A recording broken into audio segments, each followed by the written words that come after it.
Welcome to the Veritas Forum, engaging university students and faculty in discussions about life's hardest questions and the relevance of Jesus Christ to all of life.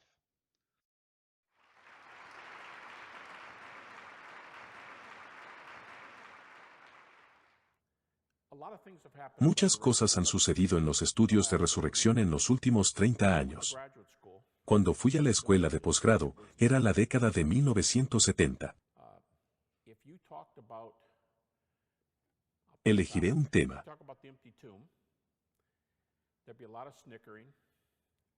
Si hablabas de la tumba vacía, habría muchas risitas, y nadie excepto los evangélicos que publicaron en esa área lo aceptaban.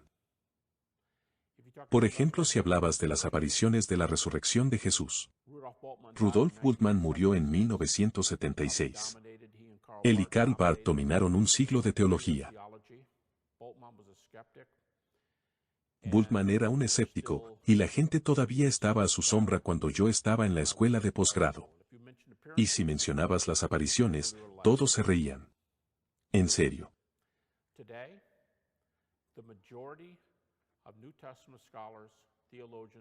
Hoy la mayoría de los eruditos, teólogos, historiadores y filósofos del Nuevo Testamento que publican en el área, creen en la tumba vacía, casi 2/3.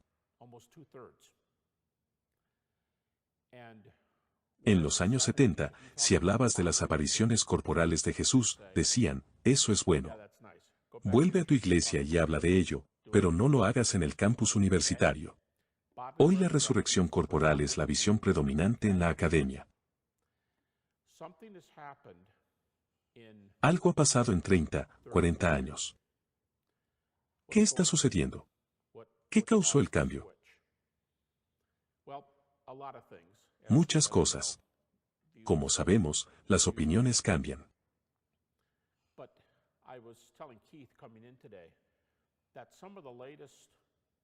Pero le estaba diciendo a Kate hoy que algunas de las personas más recientes que publican bajo el título autodefinido de agnóstico, escéptico, y son amigos de la comunidad escéptica, a menudo son citados por escépticos. Estos son, entre comillas, sus compañeros. Aquí hay uno, un prominente erudito del Nuevo Testamento, se llama a sí mismo escéptico.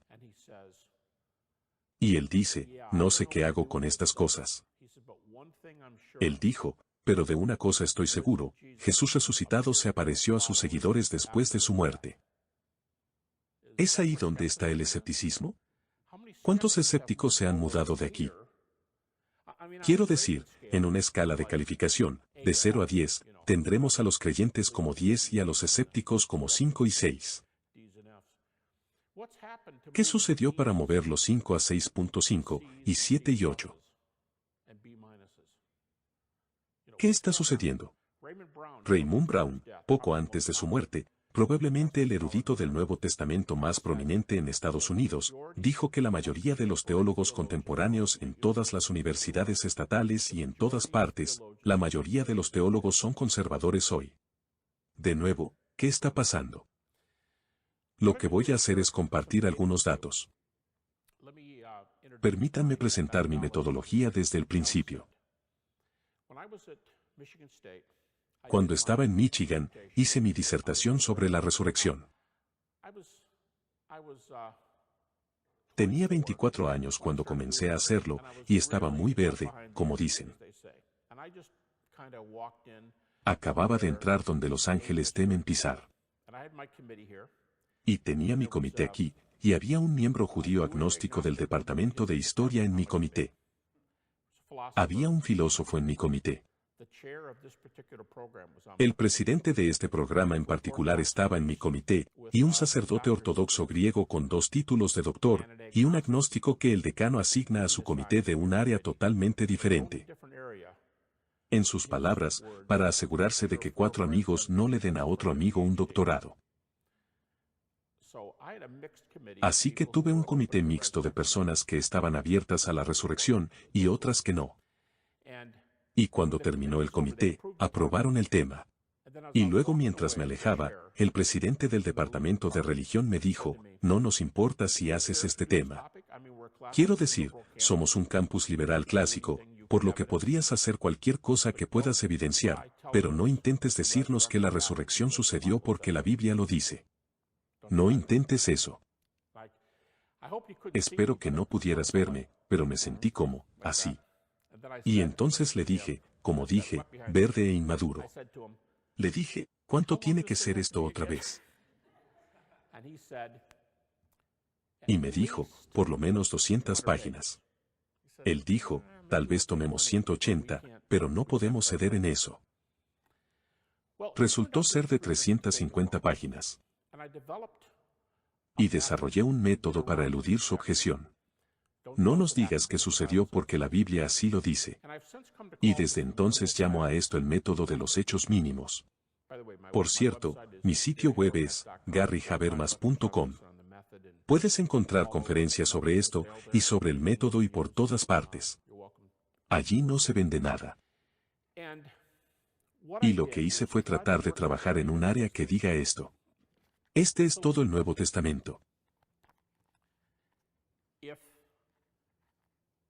Si este libro es una palabra de Dios inspirada, como afirman muchos cristianos, entonces Jesús resucita de entre los muertos.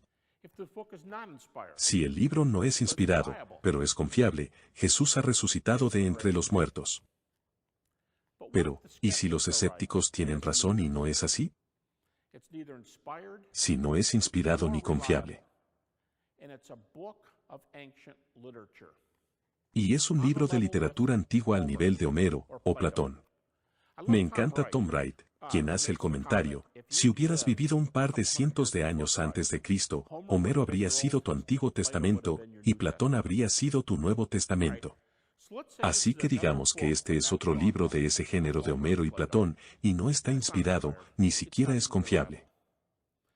Mi argumento es, Jesús todavía resucitó de entre los muertos. Tenemos suficientes datos en un libro poco confiable, si lo es, para argumentar que Jesús resucitó de entre los muertos. Está bien, genial. Pero, ¿cómo logras eso? Lo que voy a hacer en esta lección es hablar sobre los datos que movieron los 5 y los 6.5 a 7 y 8. Voy a hablar de lo que ha sucedido en los últimos 30 años para que la gente represente una sola cosa. Cómo hemos llegado de la tumba vacía como una broma, a la tumba vacía es altamente confiable. Lo que hace que un historiador como Michael Grant diga que según los métodos históricos normales, la tumba estaba vacía. Por métodos históricos normales, sin emplear ninguna artimaña religiosa. Lo que hace que la gente diga que las apariciones de Jesús, que son una broma, o que se apareció de alguna manera no corporal, que se apareció de una manera corporal, que atrae a la mayoría de los académicos hoy aquí. Incluso hay una serie de escépticos. Probablemente sean ateos. Ellos no creen en Dios. No creen en la resurrección, pero creen que la primera comunidad cristiana enseñó la resurrección corporal de Jesús. Ni siquiera podía sacarle eso a la gente en los años 70. Entonces lo que voy a hacer es presentar un par de pasajes, decirles por qué los escépticos están contentos con estos pasajes, y partir de ahí, y usar algunos de los datos. Una de las cosas más mal entendidas sobre la erudición contemporánea. ¿Qué quiso decir mi profesor cuando dijo, eso es genial, haz tu disertación, pero no nos digas que sucedió porque la Biblia dice que sucedió? Pero si estuviera hablando con él, o si publicara algo sobre la resurrección, usaría el Nuevo Testamento. Con mis estudiantes de posgrado, hay muy pocas cosas que sean más difíciles de entender que esta diferencia. Piensan que los no cristianos creen que la Biblia es un libro con prejuicio, no lo uses, punto. Y eso no es lo que piensan los escépticos. Si no usas el texto, ellos usarán el texto. ¿Por qué? Tienen diferentes presuposiciones, pero solo usarán pasajes que son bien recibidos en términos críticos por razones críticas. Son históricos. De la misma manera que hacemos historia. Los eruditos del Nuevo Testamento emplearán esas razones y las aplicarán al texto. Y dirán, el libro en su conjunto es esto o aquello, pero estos pasajes son confiables. ¿Por qué? Una razón es que en este libro, el Nuevo Testamento, en este libro, hay 13 libros que llevan el nombre de Pablo. No importa cuán a la izquierda estén, los escépticos admitirán de 6 a 7 de esos libros como escritos auténticos. ¿Qué significa que es un escrito auténtico? No significa que esté inspirado. Pero lo que sí significa es que realmente pensamos que Pablo escribió esos 6 o 7, no los otros 6 o 7. Pablo realmente escribió esos. ¿Y quién era Pablo? Hoy Pablo es el favorito de los escépticos. Y piensan, esto es lo que Pablo tiene a su favor. Es uno de los pocos autores del Nuevo Testamento que sabemos quién es. Es un creyente. Algo tenía que pasar en su vida para cambiarlo porque no siempre fue así. Es un erudito. ¿Cómo sabes que es un erudito? Hay diferentes maneras de saber que es un erudito. Puedes decir, estudió con Gamaliel y fue a la escuela de posgrado con Gamaliel, el maestro número 1. Y fue el elegido para comenzar el cristianismo. Así que tenía que ser un joven erudito prometedor, un atleta erudito. Alguien que realmente sepa de estas cosas pero que pueda salir y hacerlo. Pero también lo saben simplemente leyendo sus obras. Anthony Flew, cuando era ateo, solía decir, lee Romanos y sabrás que Pablo es una mente filosófica de primera. Y luego decía, lee el Sermón del Monte, y sabrás que Jesús es un especialista en ética de primera. Así que solo lee sus escritos y sabrás que es un erudito. Solo lee cómo compone los argumentos. Entonces, ¿cuál de estos libros aceptan de Pablo? Casi por unanimidad, siempre aceptarán los mismos libros. No es como si algunos aceptaran la mitad y otros aceptan la otra. Siempre aceptarán Romanos, Primera y Segunda de Corintios, Gálatas, Filipenses, Primera de Tesalonicenses y por supuesto, Filemón, pero ese es un libro de un capítulo, no teológico, que no es muy útil. Pero los otros, Romanos, Primera y Segunda de Corintios, Gálatas, Filipenses, Primera de Tesalonicenses. Bart Ehrman, probablemente el escéptico más conocido en Estados Unidos. Se llama a sí mismo agnóstico, inclinado hacia el ateísmo, y el erudito del Nuevo Testamento más escéptico en este país, dice, estas son las auténticas epístolas paulinas. Nadie te va a dar problemas si usas este material. ¿Significa eso que Pablo fue inspirado? No. ¿Qué significa? Significa que estuvo en el lugar correcto en el momento correcto, sabemos quién era, es un erudito. Fue transformado por este mensaje. Entonces hay algunas dinámicas que valen la pena. Es alguien que sabía lo que estaba pasando en ese momento. Y muy importante, él conocía a otras personas que sabían lo que estaba pasando. Conocía a los otros testigos presenciales. Así que eso es lo que significa autoridad. No siempre tiene razón, pero es erudito y está en condiciones de tener razón. Y sabemos quién es. Así que voy a usar solo 2 textos hoy en este sentido, en esta definición diluida de autoritario, diluida en el sentido de que no está inspirada. Y voy a usar otro texto que es el final de Gálatas 1, comienzo de Gálatas 2. No hay divisiones de capítulos en el texto original. Fin de Gálatas 1, comienzo de Gálatas 2 y Primera de Corintios 15, solo los primeros 20 versículos. Ahora Pablo, en Primera de Corintios 15, comienza así. Él le dice a los corintios, él dice, cuando vine a Corinto, les prediqué el mensaje del Evangelio. Y básicamente, ahora lo estoy parafraseando, pero él básicamente dice, lo que hagan con este mensaje determina dónde pasarán la eternidad. Esos son los 2 primeros versos. Prediqué el Evangelio. ¿Qué hicieron? ¿Dijeron sí o no? Y luego, en el tercer versículo dijo, este es el mensaje que prediqué cuando llegué a la corte. Él dijo, les di lo que me dieron. Es extremadamente importante en las discusiones recientes. Les di lo que me dieron. Pablo básicamente estaba diciendo, estoy haciendo lo que hace cualquier buen profesor.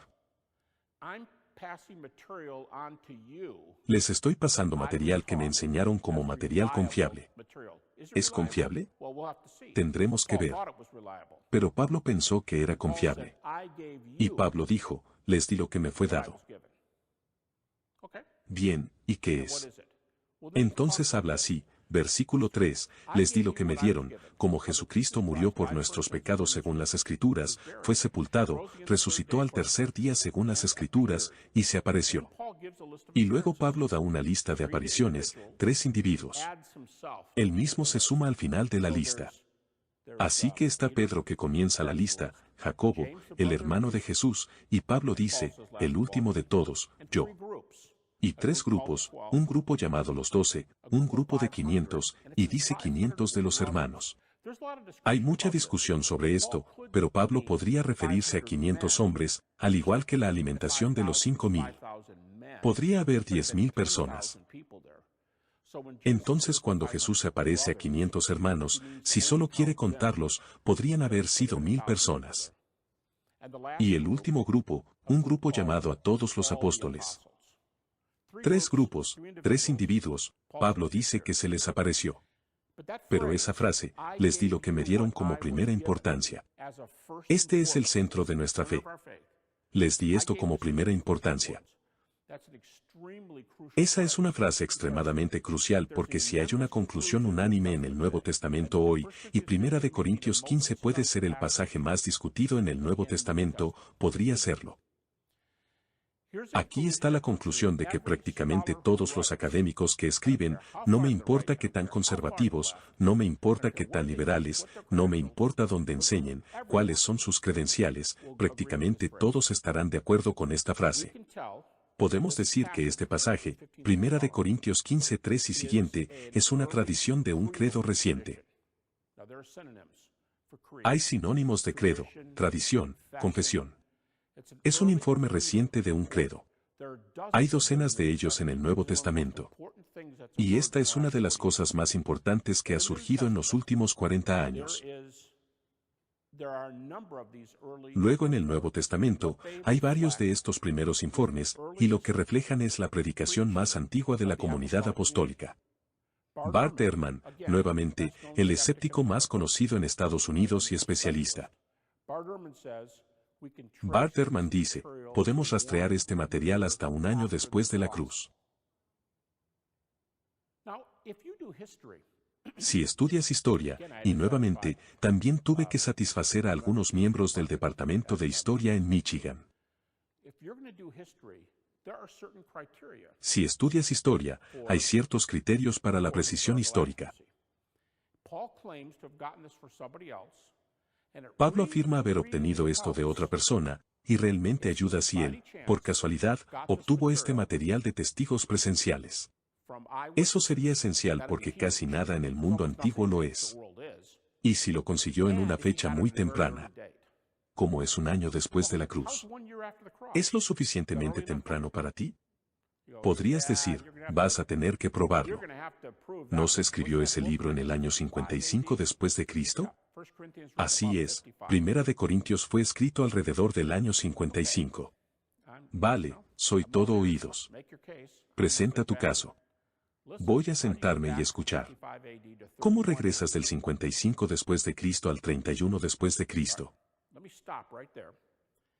Voy a hacer 2 cosas durante el resto de la conferencia. En primer lugar, voy a argumentar el típico argumento que usan los apologistas cristianos. Te diré en qué momento estoy haciendo esto. Voy a dar un vuelco al argumento de los hechos mínimos que ha cambiado a una generación de académicos. Aquí está la vieja forma en que la gente argumentaba. Muchos de los eruditos testamentarios todavía argumentan así. Y aún podrías lograr esto. Como verás en un momento, hay razones por las que es un buen argumento. Entonces si le preguntas al académico promedio, comenzaré a hacer una línea de tiempo para el resto de mi conferencia. Llamemos a esto la zona cero. Esta es la muerte de Jesús. Nuestra línea se mueve hacia allá. Allá es la creación. Eso es 2012. Esta es la zona cero. ¿Qué año es? Por lo general, 30 después de Cristo, bastante popular. Segunda fecha más popular, 33. Pero lo llamamos punto cero porque queremos avanzar después de este punto y ver cómo podemos volver a esto.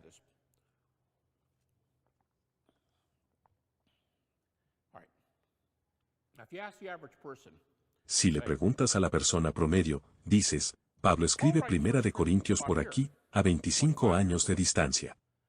¿Cómo sabes que ese es material confiable en Primera de Corintios 15? Aquí está el viejo método. Este no es el argumento de los hechos mínimos.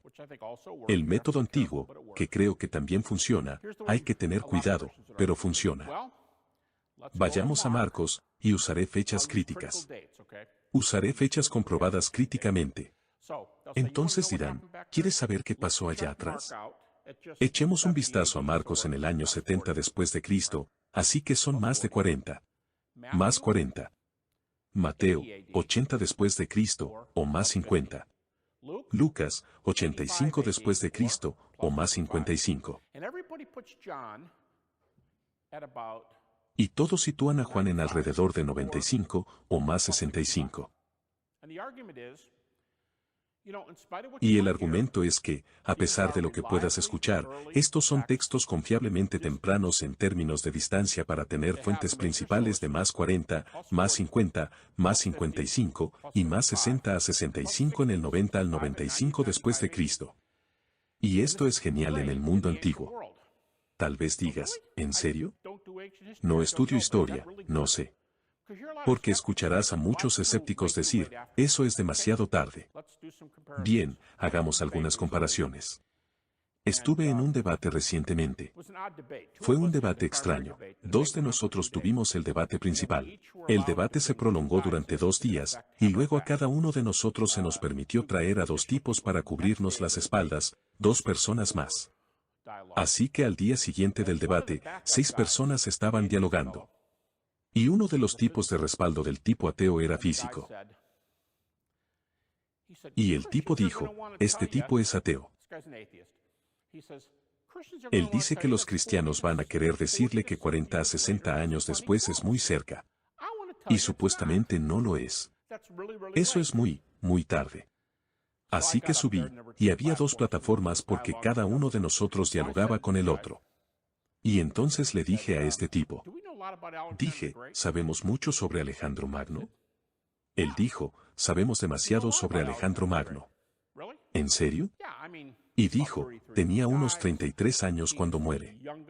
Es el general militar más joven, quizás el más brillante que nadie haya visto hasta ese momento. Sus ejércitos conquistan, se mueven hacia el este, toman todo, desde Macedonia hasta India. Su grupo, la Falange, fue el ejército más devastador de todos los tiempos. Acaba con muchos de los ejércitos del Medio Oriente que se le enfrentaron. Sabemos bastante sobre él. Dije, ¿cuándo datan esos informes relativos a la vida de Alejandro? Él dijo, no sé, soy un físico. Está bien. Aquí está la muerte de Alejandro, alrededor del 330 a.C. Por cierto, era un tutor privado. Fue instruido en privado por Aristóteles. Así que alrededor del 330 a.C. Y hay varias personas que escribieron cosas sobre su vida que fueron contemporáneas a él. Eso es bueno. Pero no tenemos ninguno de ellos. Es posible que aparezcan algún día, pero no tenemos ninguno de ellos. Nuestra fuente más antigua de Alejandro en esta línea de tiempo, nuestra fuente más antigua de Alejandro. Le dije a Art que no bajaría de la plataforma. Tengo que salir por esa puerta de salida. Fuente más antigua de Alejandro, más 300. Oh, pero claro que sabíamos mucho sobre Alejandro 300 años después. Bueno, tenían fuentes anteriores. Ese es el argumento. Bueno, también lo hicieron los escritores de los evangelios. Las mejores fuentes para Alejandro: Plutarco y Flavio Arriano. Escribieron 425 a 450 después de la muerte de Alejandro. Muy bien, elige un ejemplo diferente. Es extraño, por lo que no tenemos buenas fuentes históricas. Muy bien, ¿qué hay de Tiberio César? Estaba en el trono de Roma cuando Jesús murió. Muere solo unos años después que Jesús.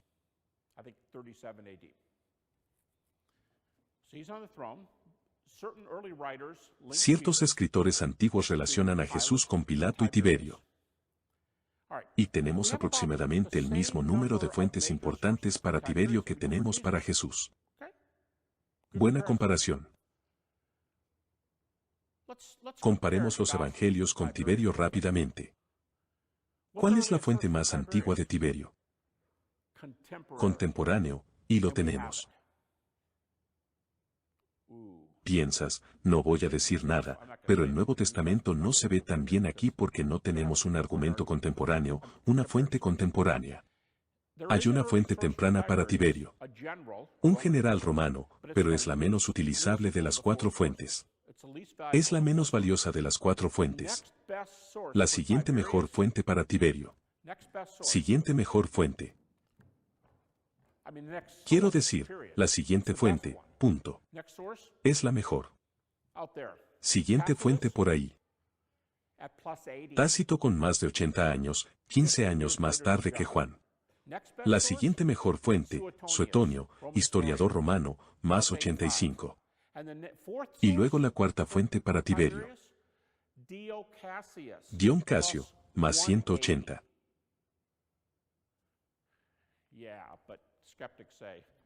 Pero los escépticos dicen, pero no se pueden comparar los evangelios, los prejuicios, los escritos religiosos con las historias grecorromanas. ¿En serio? Eso es algo más que ha cambiado en una beca reciente. Alrededor de 1990, un destacado erudito clásico de la Universidad de Londres escribió un libro comparando los evangelios con biografías grecorromanas.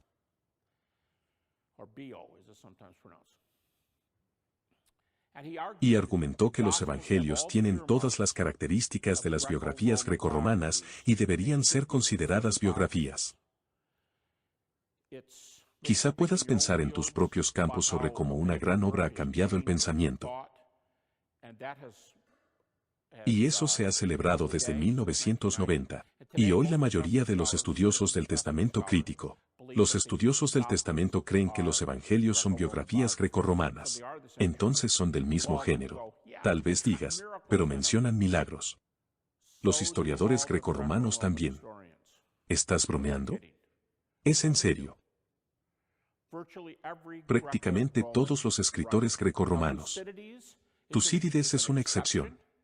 Dice que no cree en esas cosas y no los menciona. Pero Heródoto, llamado padre de la historia. Tácito, aunque tiene menos que Suetonio, Suetonio tiene mucho. Muy normal. Tal vez digas, entonces son mentiras. ¿En serio? Todos son mentiras porque informan de milagros. Estábamos hablando antes de que esto comenzara. Y déjame referirte a una obra en 2 volúmenes que salió hace un año. Se llama Milagros. Es de Craig Keener, doctorado de Duke, Nuevo Testamento, especialización en clásicos. Así que es un erudito grecorromano. Y ha hecho un trabajo de 2 volúmenes, 1200 páginas, parte 1 y parte 2, sobre reclamos de milagros contemporáneos. Tiene tomografías computarizadas previas y posteriores, resonancias magnéticas previas y posteriores, radiografías previas y posteriores. Y algunas de estas cosas, cuando las leas, vas a decir, ¿cómo es que nunca escuché esto? No sé, pero no puedes descartarlas. Estos 2 libros son simplemente increíbles. Tiene cientos de casos de todo el mundo. Tiene tantos de ellos que la tabla de contenido se lee así. Casos en Asia, casos en América Central, casos en América del Sur, casos en Europa Occidental, casos en América del Norte. Así están arreglados. Y luego debajo de cada sección tiene pequeñas cosas como, aquellos con colaboración, aquellos con pruebas sólidas. Y su argumento principal en 2 volúmenes es este: no llames ingenuo al Nuevo Testamento porque registra milagros. Y no llames escritores grecorromanos, que es su segunda área. No llames ingenuos a los escritores grecorromanos porque registran milagros. Todo el mundo sabe acerca de estas cosas, excepto la comunidad universitaria occidental, pero ya casi no. Ese es su reclamo. Así que eso no hace que estos tipos sean ingenuos. Porque si vas a llamar ingenuo a Juan, llamas ingenuo a Heródoto. Si llamas ingenuo a Marcos, llamas ingenuo a Dion Casio. Y tal vez ellos son los correctos, o nosotros somos los equivocados. Solo tal vez. Voy a descartar este segundo argumento que dice que el Nuevo Testamento está en el lugar correcto, en el momento correcto, cumple con los criterios de la historiografía. De ahora en adelante, voy a hacer mi argumento de hechos mínimos. Voy a citar solo datos. Probablemente el 95% de lo que diga a partir de ahora será aceptado en todo el espectro crítico, desde académicos conservadores hasta académicos ateos, que estudian estas disciplinas. Todos van a estar de acuerdo con casi todo lo que estoy diciendo. ¿Qué hace que Bart Ehrman diga que podemos obtener el informe de Pablo con solo más 25? ¿Qué hace que Bart Ehrman diga que tenemos suficiente material de 1 o 2 años después de la cruz? ¿Cómo rayos puede un tipo que es, cito, un agnóstico que se inclina hacia el ateísmo? ¿Cómo puede decir que podemos hacer que este material regrese a más 1 o más 2? Pablo está escribiendo. Primera de Corintios 15. No hay diferencia en la fecha. Algunas dicen 53, otros 57, pero no está determinado por si eres conservador o liberal. Pero Pablo dice, los 2 primeros versículos, cuando vine a vosotros Corintios, este es el mensaje que os di. En otras palabras, cuando vino a ellos, lo dijo, y ahora lo está escribiendo. Cuando llegó a Corinto. Algunas personas piensan que esta es la fecha más comprobable en todo el Nuevo Testamento. 51 después de Cristo, 51 a 52. ¿Cómo sabemos eso? Porque el Nuevo Testamento menciona a un líder de la ciudad que estaba en control de Corinto cuando Pablo llegó a Corinto. Y se ha encontrado una inscripción en piedra con el nombre de este tipo. Y qué conveniente. Estos líderes de ciudades-estado, recuerden, Grecia, eran elegidos por periodos de 1 año. Y se sabe que gobernó la ciudad del 51 al 52 DC. Y cuando llegó Pablo, él tenía el control. Entonces Pablo dice, les escribo aquí lo que les dije aquí en más 21. Y él dice en el versículo 3. Les di lo que me fue dado como primera importancia. Estamos hablando de la esencia del cristianismo en este momento. Él dice, y les digo lo que me dijeron. Interesante. Aquí está la pregunta. ¿Cuándo y de quién recibió este material? ¿Tenemos una pista? ¿Cuándo y de quién recibió este material? Podemos hablar de los argumentos si quieres. No estoy seguro de cuánto tiempo estaré aquí hasta que me atrapen para hacer otra cosa. Pero déjame darte la conclusión académica y crítica. Bart Ehrman va a estar de acuerdo con esto. Personas que ni siquiera creen que Jesús vivió. Bart Ehrman acaba de escribir un libro completo contra ellos diciendo, ustedes no tienen credenciales. Eso es un escrito escéptico para los escépticos. Es una lectura divertida. Tengo que contarles sus argumentos. Pero prácticamente todo el mundo, Richard Bauckham, de la Universidad de Cambridge, dice que esta es una posición de consenso entre los académicos. Todos creen que Pablo recibió este material alrededor del año 35. ¿En serio? ¿Más 5? Así es. ¿Cómo diablos iban a saber eso? Hagamos los cálculos. Aquí está la cruz. Pongámoslo en el 30 por ahora. ¿Cuándo tuvo Pablo su experiencia en el camino a Damasco? O para los escépticos, cuando pensó Pablo que Jesús se le apareció en el camino a Damasco. Era más 2 o más 3. Más 2 o más 3. Pablo dice en Gálatas 1, un libro autoritativo, según la definición que les di antes de autoritativo. En Gálatas 1, Pablo dice, en Gálatas 1:16, conocí a Jesús. Y luego dijo, no fui corriendo a Jerusalén para encontrarme con los que fueron apóstoles antes que yo. Estuve solo en Arabia durante 3 años. Algunas personas piensan que estaba predicando y todo tipo de otras cosas, pero realmente no lo sabemos. Él dijo, me fui por 3 años y luego fui a Jerusalén. Hagamos los cálculos. Aquí está la cruz. ¿Cuándo viene Pablo al Señor?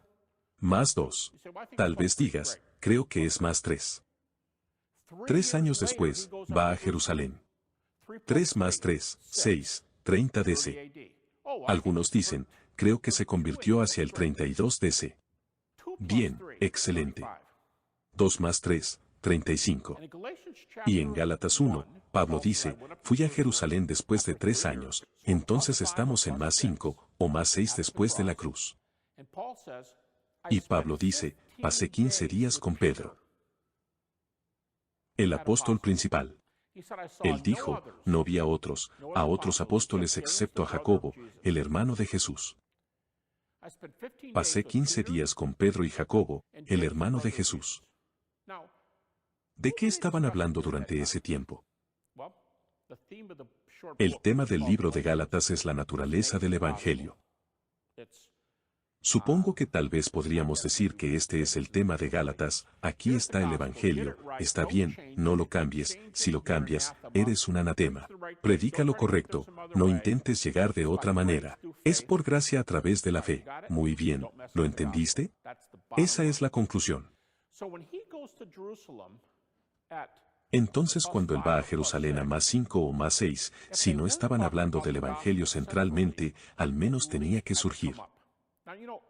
Como un tipo que estudió la resurrección toda mi vida, le digo a la gente que la resurrección me rescató de 10 años de escepticismo. Le dije a mi madre en esos días que estaba así de cerca de convertirme en budista. Es en serio. De hecho, algunos días creo que lo era, como hablábamos en el coche. ¿De qué lado de la cerca estoy? No sé.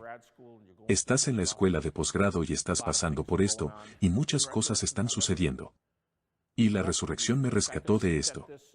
Pude ver que este argumento gana hoy. En serio. Entonces, ¿qué está pasando aquí? Sé lo que les preguntaría primero a Pedro y Jacobo. Esta sería mi primera pregunta para ellos si yo fuera el apóstol Pablo. Les diré lo que vi en el camino a Damasco si me dicen lo que vieron unos días después de la crucifixión. ¿Cómo se veía? Vamos, chicos. Díganme. ¿Qué vieron ustedes? Entonces les diré lo que vi. Y luego podría decir esto si soy Pablo. Y Pablo fue bastante audaz en sus epístolas. Podría haber dicho esto, miren chicos, los 3 tenemos algo en común. No estoy tratando de enfadarlos, pero todos tenemos un punto en nuestra vida. No éramos exactamente seguidores ejemplares del Señor. Me dirigía a matar, o encarcelar, a hombres, mujeres y niños que invocaban el nombre de Cristo. No estoy orgulloso de eso. Jacobo, tú creciste en la casa con el Mesías, y eras un incrédulo. Alguien me dijo que solías pensar que tu hermano estaba loco. Eso es lo que dice Marcos 3, que su familia pensó que estaba loco. Y Jacobo podría haber agachado la cabeza y decir, ¿qué iba a saber yo? Pedro, tú tienes una posición exultante como apóstol principal. No estoy tratando de enfadarte, pero negaste a tu Señor 3 veces. Si estuviera escribiendo un libro, pondría una nota al pie de página informativa. Voy a decir, mira lo que Dios hace con la gente que ha cometido muchos errores. Y los usa después. Solo una pequeña nota al margen. Pero si soy Pablo voy a decir, chicos, díganme, Jacobo, tú pensaste que estaba loco. ¿Qué pensaste cuando viste a tu hermano crucificado y resucitado?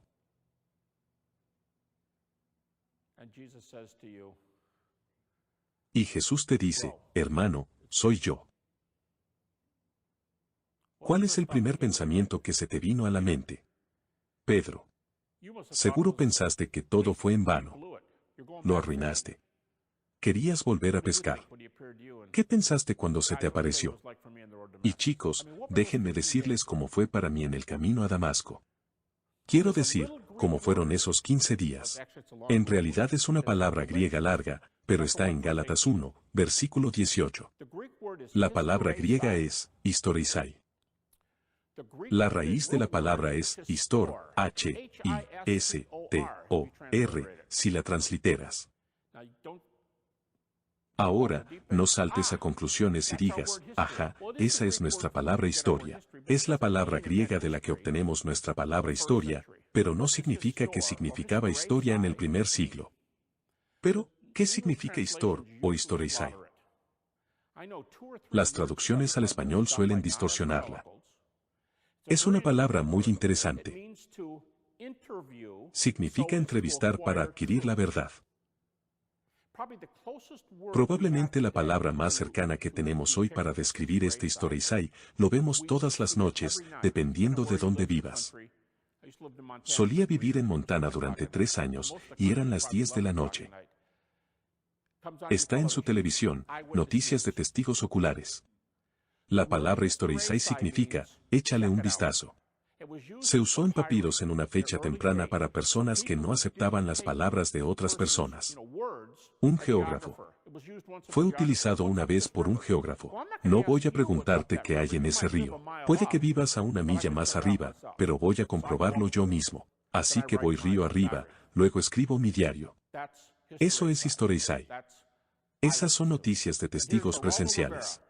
Y Geraldo siempre está parado en medio del huracán, para que vean que está sufriendo de verdad para traerles la noticia. Eso es historizai.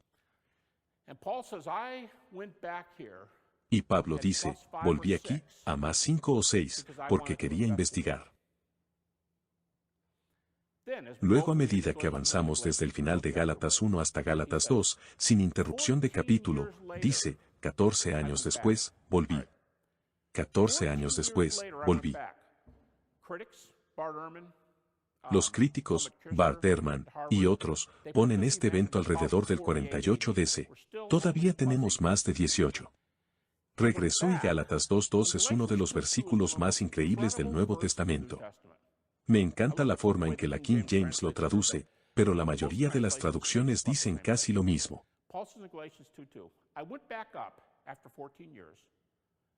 Pablo dice en Gálatas 2:2, volví a subir después de 14 años para ver a los otros apóstoles y presentarles el evangelio que estaba predicando, para ver si corría o había corrido en vano. ¿Qué? Regresé a Jerusalén para asegurarme de que todos estuviéramos de acuerdo, para asegurarnos de que todos estuviéramos presentando el mismo evangelio. Genial. Así que queremos asegurarnos de que ustedes estaban predicando lo mismo. Gálatas 2:2, volví allá, compartí con ellos el evangelio que estaba predicando. Y luego unos pocos versículos más adelante, Gálatas 2:6, estas 5 palabras, pues, nada, nuevo, me comunicaron. No me agregaron nada. Luego solo 3 versículos después, aquí es donde obtenemos la frase. Nos impusieron las manos a Bernabé y a mí, y nos dieron la diestra de compañerismo. Y ellos dijeron, vayan todos ustedes a los gentiles y lleven este mensaje. Vamos a quedarnos aquí y dar el mensaje a los judíos. Pero el punto es que el mensaje era el mismo. No me agregaron nada. Tú lo llevas a ellos, nosotros aquí, y eso es lo que decidimos hacer. Pablo lo dice de esta manera en 1 Corintios 15:11. Estos son ellos diciéndole a Pablo que estaba bien. Aquí está Pablo diciéndoles que están bien. 1 Corintios 15:11 simplemente da una lista de las apariencias, y luego dice esto. Ya sea yo, o ellos, ¿ellos quiénes? Son los otros apóstoles, lo dice en el contexto. Ya sea yo, o ellos, esto es lo que predicamos, y esto es lo que creen. Pablo está diciendo, que si no les gustó, excelente, vayan con Pedro. ¿No les gusta Pedro? Vayan con Jacobo. Porque van a recibir el mismo mensaje sin importar con quién hablen.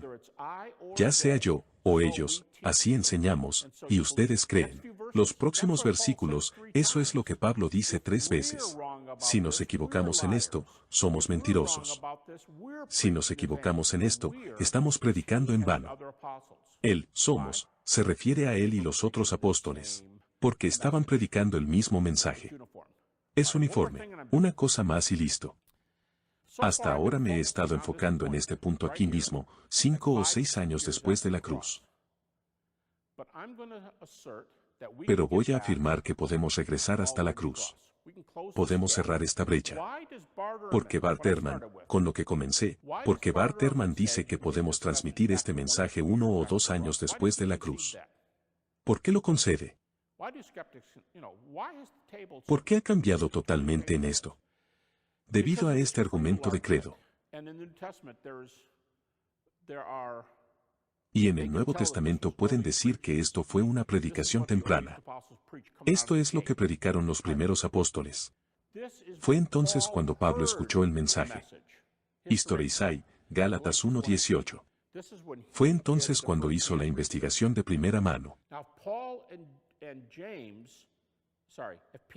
Si Pedro y Jacobo se lo dieron a Pablo, lo tenían antes de que él lo tuviera. Cuando digo un credo antiguo, una de las razones por las que saben que es un credo antiguo es porque en griego se lee estilísticamente.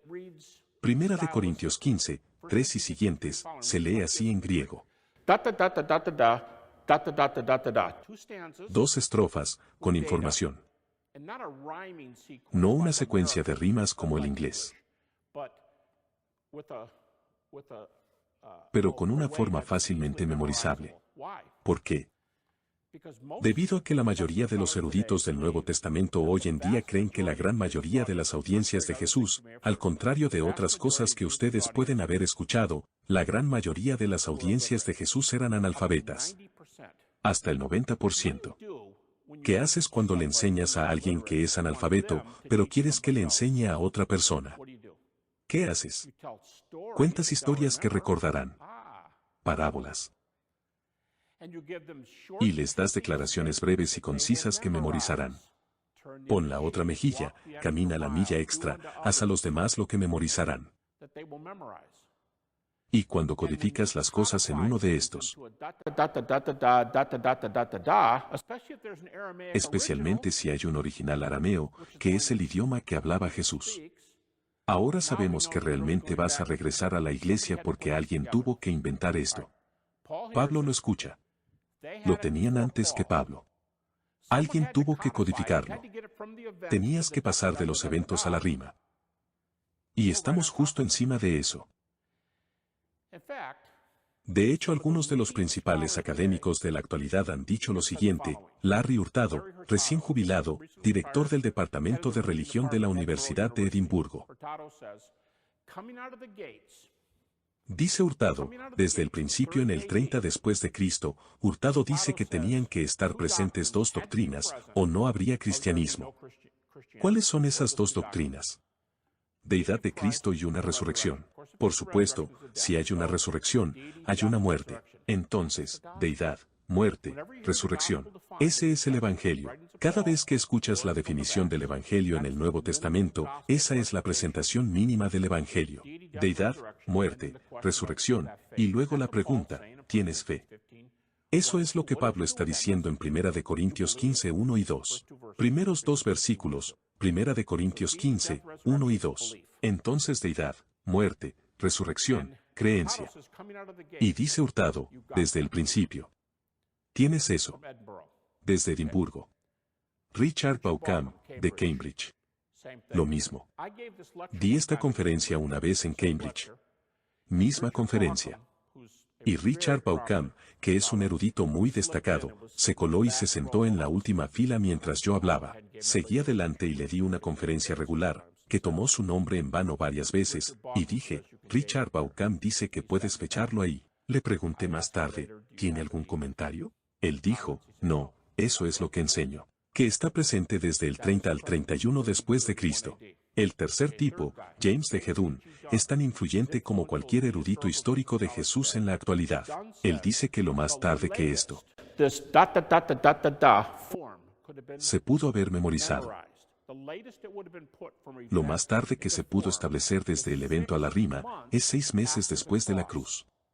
Ese es James de Gedún. Aquí está la cruz. 6 meses después, esto está en la forma de credo. Y como dije, el último es Bart Ehrman, comencé la conferencia con eso. Tiene otros argumentos. Bart Ehrman. Para cerrar y terminar, haré un comentario o dos, y habré terminado. ¿Qué hay de mi profesor que dijo, sigue adelante y enfócate en la resurrección, pero no digas que sucedió porque el Nuevo Testamento dice que sucedió? Y dije, los eruditos críticos usan el Nuevo Testamento, pero lo usan críticamente. No asumen que es inspirado o incluso confiable. Lo usan críticamente. Como Bart Ehrman, para Bart, ¿cómo llegaría Bart a esa conclusión, 1 o 2 años después? Una de las cosas que hace en su libro, ¿existió Jesús? Él pregunta, ¿cuántos argumentos independientes tenemos para la crucifixión de Jesús? El Seminario de Jesús, un grupo muy crítico, muy, entre comillas, liberal, dice que si tienes 2 fuentes para algo, eso hace que la proclamación tenga muchas más posibilidades de ser histórica. Porque 2 cabezas piensan mejor que una. 2 fuentes son geniales. Bart Ehrman hizo la pregunta, ¿cuántas fuentes tenemos para la crucifixión? Él da una lista. La forma en que hace esto, da 11 fuentes independientes para la crucifixión de Jesús. 11. Sobre bases históricas antiguas. ¿Por qué el 11 es ejemplar? Como dice Paul Meyer, profesor de Historia Antigua, Universidad de Michigan. Meyer dice, muchas cosas en el mundo antiguo dependen de un testigo, y 2 hacen que un evento sea irreprochable. 2. Bart Ehrman dice que tenemos 11 fuentes diferentes. Fuentes históricas de la crucifixión de Jesús. Esto es lo que obtienes. En pocas palabras, esta frase prácticamente no tendrá disputantes en el mundo contemporáneo. Los primeros seguidores de Jesús tuvieron experiencias que pensaron que eran apariciones de Jesús resucitado. Prácticamente, nadie lo discute. Bart Ehrman dice, no discuto eso. Está determinado históricamente. Sabemos que es verdad. ¿Por qué lo discutiría? Es cierto. Así que esto es lo que haces. Tienes esa oración. Los primeros seguidores de Jesús tuvieron experiencias que creen que fueron experiencias de Jesús. ¿Y qué haces si eres un escéptico? Propones alternativas. Tal vez estaban mintiendo. Tal vez vieron alucinaciones. Pero los mismos datos que me han dado aquí, los mismos datos que comparten los académicos, dicen que esas otras teorías no funcionan. Y ahora te queda una apariencia. Y por lo tanto, muchos escépticos, donde comenzamos, mucha gente hoy que está feliz y que a menudo es citada por la comunidad escéptica, dirá: soy un escéptico. Como lo hace Dale Allison, él era el que estaba citando antes.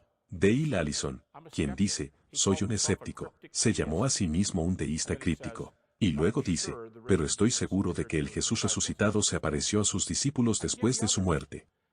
Puedo darte otras, pero es esa la definición. Ed Sanders, Universidad de Duke, recientemente jubilado de Duke, historiador. Da una lista de eventos históricos bien aceptados y se llama a sí mismo liberal. Y luego dice esto, en su lista de hechos históricos aceptados. Él dice que lo siguiente es un hecho histórico. Los primeros discípulos vieron a Jesús resucitado.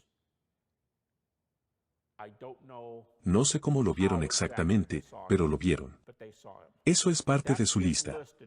Ese es uno de sus hechos y su lista mínima irreductible. Los primeros discípulos vieron a Jesús resucitado. ¿Cómo conseguimos eso? Porque tenemos los datos que pueden rastrearlo hasta el principio.